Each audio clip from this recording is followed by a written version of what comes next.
Assalamualaikum warahmatullahi wabarakatuh. Kami dari kelompok 6 akan mempresentasikan tentang kegiatan belajar 2, yaitu dasar dan model metode ilmiah.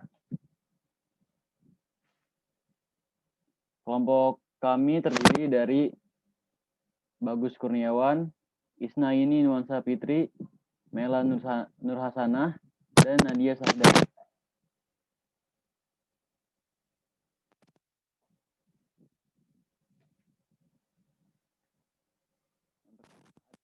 Dan metodologi. Metode berasal dari bahasa Yunani. Meta yang berarti sesudah, dan hodos yang berarti cara, jalan, arah. Jadi, metodos berarti cara ilmiah, proses ilmiah mengejar pengetahuan. Metode merupakan prosedur yang khusus yang digunakan untuk mendekati sesuatu berdasarkan langkah atau tahapan yang sistematis.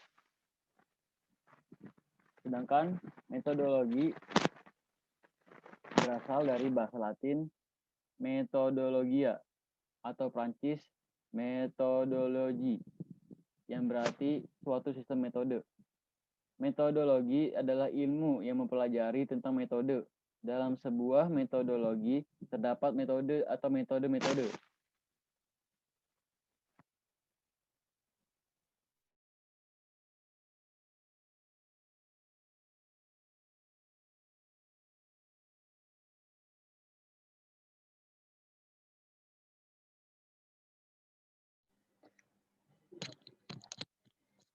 Jadi, metodologi itu mencakup seluruh rangkaian yang memungkinkan kita menemukan hasil yang kita harapkan.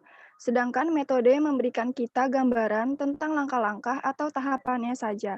Teknik atau strategi kita gunakan untuk merealisasikan sebuah metode.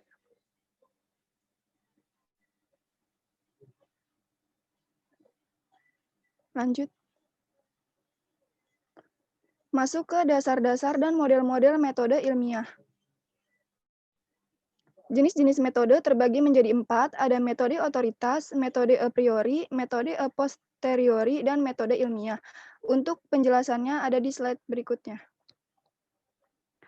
Metode otoritas adalah metode yang sifatnya berdasarkan ketentuan yang berwenang institusi sehingga dapat membatasi kreativitas pengguna metode. Yang kedua, metode a priori, yaitu metode rasional yang tidak didasarkan pada pengetahuan atau pengalaman indrawi, sehingga metode ini tidak membutuhkan fakta empiris untuk membuktikan kebenarannya. Yang ketiga adalah metode a posteriori, yaitu metode empiris yang digunakan berdasarkan pada pengetahuan dan pengalaman indrawi. Yang terakhir ada metode ilmiah, yaitu metode yang didasarkan pada rumusan segala bentuk pengetahuan, baik pengetahuan ilmiah maupun non-ilmiah, yang dilakukan secara sistematis, logis, rasional untuk menarik kesimpulan.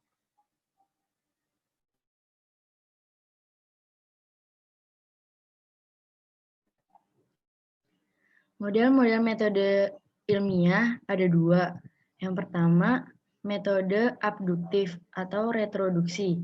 Yang kedua, metode deduktif atau top-down.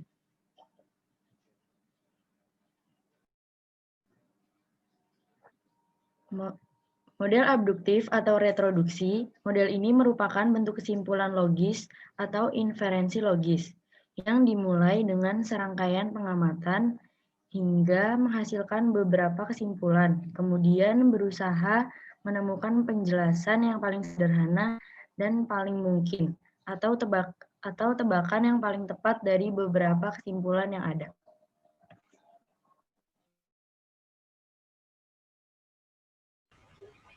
Model deduktif atau top-down. Model ini berusaha untuk menarik sebuah kesimpulan berdasarkan hal-hal yang paling umum kepada hal-hal yang sangat spesifik atau khusus. Dengan kata lain, kesimpulan deduktif ini didasarkan pada beberapa premis atau pernyataan-pernyataan logis yang umum yang dianggap benar.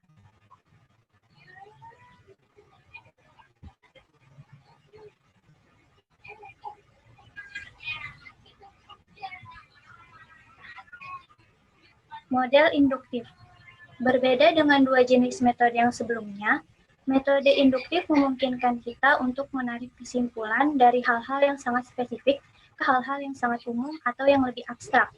Penarikan kesimpulan mutlak didasarkan pada bukti-bukti fakta empiris di lapangan.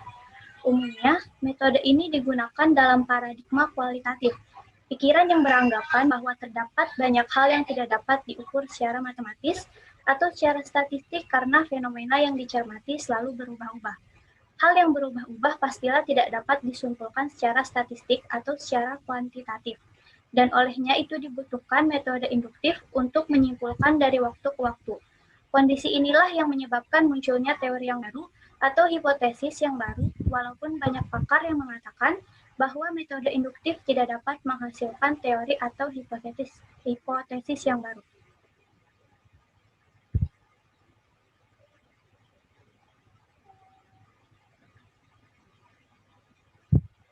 Sekian presentasi dari kelompok kami, semoga bermanfaat.